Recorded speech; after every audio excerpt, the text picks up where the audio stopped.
Good morning. This is Larry McMillan with a stock market update on Monday, October 4th, just a little bit after the market has opened.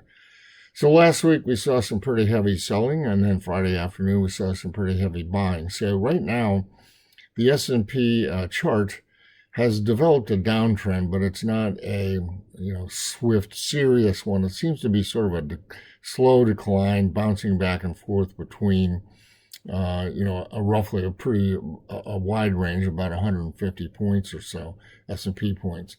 So it's unusual to say that we're having an orderly decline. I really don't like to use that phrase because they can always turn nasty. And we are in October, but it does appear that we're heading towards some sort of October low, which then again might be a buy point. So right now the S&P chart has lower highs and lower lows, and there's a gap up near the 20-day moving average around 44.30, and then the support, which is Friday's lows, around 42.90. But as long as we're in this declining trend on the chart, it is necessary to hold some sort of bearish position because these trends can sometimes accelerate to the downside. But as you'll see, there are mixed signals. And the first of those is that we're still operating on a McMillan volatility band buy signal from a little over a week ago.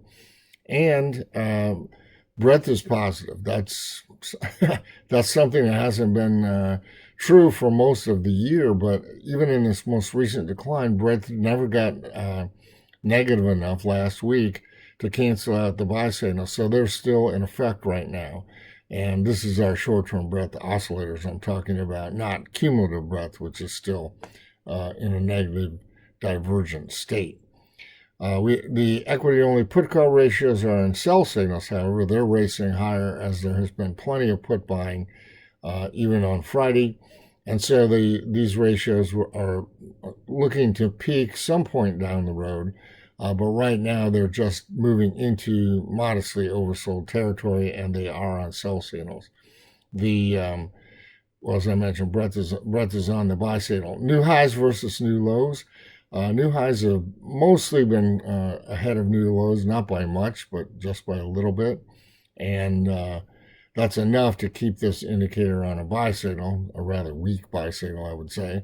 The number of new lows a couple of times has edged above new highs, but not in a great enough quantity to declare a sell signal there.